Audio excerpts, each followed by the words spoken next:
Welcome to Three Things from EQUUS, the podcast where we discuss horsekeeping tips and priorities for the month ahead. I'm EQUUS Content Director Lori Prins. And I'm Content Manager Christine Barakat. There's absolutely no doubt that the seasons have changed, and with that we're making a lot of changes around the barn. Blankets are hanging on stalls, turnout schedules have changed, and I'm wearing a sweatshirt while doing the morning feedings. We want to caution people against making a change that could be harmful to horses with equine asthma, however. Equine asthma is a technical term for what most horse owners know as Heaves, the condition where horses have trouble breathing. It's an inflammatory reaction to airway irritants commonly found in barns, like dust from bedding or hay.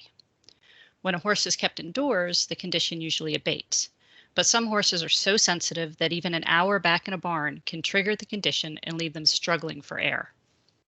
Which gets to our caution. Resist any urge you may have to move a horse with Heaves indoors when the weather gets cold. You might think that a warm barn is better for a horse with a respiratory disorder, but in this case, the indoor environment may be the worst place for him. Logically, this all makes sense. If the barn triggers a condition, keep the horse out of the barn. But university studies have shown that compliance with this advice is actually very low among horse owners.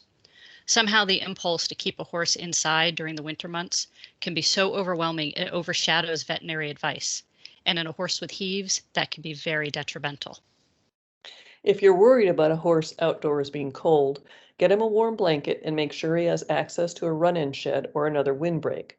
The majority of healthy horses can stay outside in temperatures well below zero with no ill effects. And for a horse with Heaves, the situation is so much better than being inside a barn. All right, on to our next topic.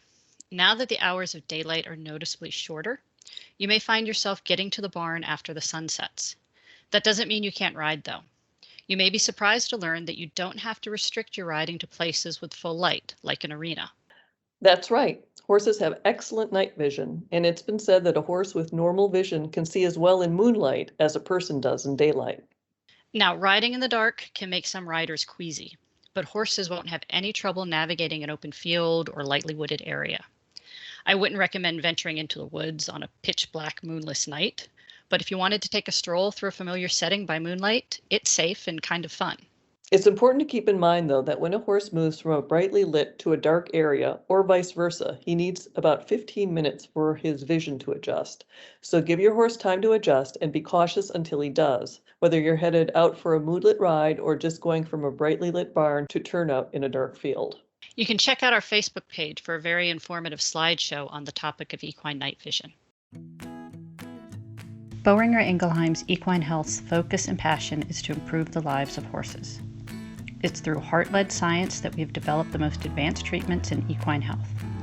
We have pioneered advancements in equine asthma, gastric health, PPID, vaccines, joint health, parasite control, and more. For details, visit www.bi-vetmedica.com. The last thing we'd like to talk about in this episode isn't seasonal, but good advice any time of year. And that's how to slow down a horse who bolts his feed.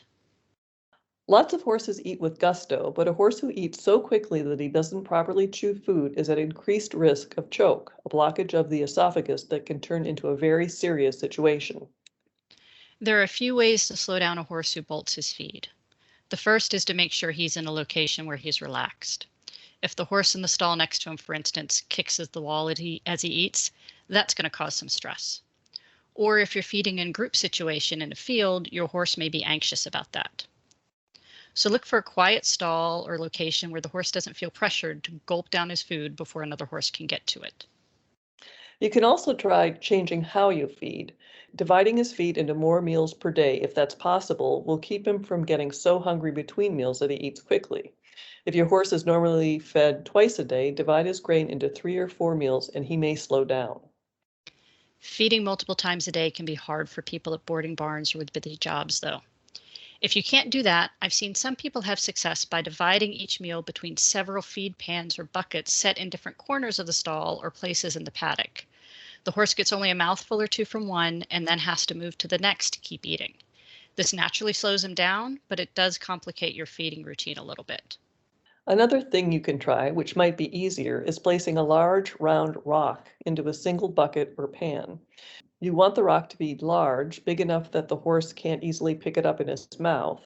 When the grain is poured in, the horse has to eat around the rock, which slows him down. Just don't use a salt block for this. It can melt into the grain, and some horses may not like the taste, which could lead them to stop eating altogether.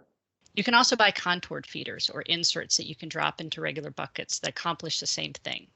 They have depressions and elevations that make a horse work a bit for their grain rather than just inhaling it by the mouthful.